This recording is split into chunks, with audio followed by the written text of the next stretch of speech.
আসসালামু আলাইকুম, শুভ সকাল সবাইকে। কেমন আছেন? স্ট্রবেরি যে ভিডিওটি প্রতিদিন এগুলো একদম শেষ পর্যায়ে কোনো একটা দুইটা লুকাই চুপাই রয়ে গেছে। এই প্রতিদিন একটা দুইটা করে ফাঁকে, বেশি নেই আর বেশি একসাথে অনেকগুলো উঠানোর মতো আর নাই। এইগুলাকেও অনেক কষ্টে লুকায় রাখতে হয়। চারিদিকে খাবার দাবারের এত অভাব যে বন্য কিছু গাছপালা থাকতো যেখানে পাখিরা সবসময় কিচিরমিচির করতো, যারা ওখানে তাদের খাবার জুটতো। এখন এই ধরনের গাছপালা একদম নেই।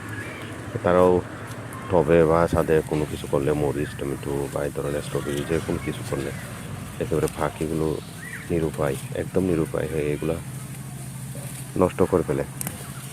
মানে টিকিয়ে রাখার কোনো সুযোগ নেই। যে কারণে এইগুলো দুই একটা যা থাকে এগুলোকে পাতা দিয়ে নইলে কর্কট দিয়ে কোনোভাবে লুকায় রাখতে হয়।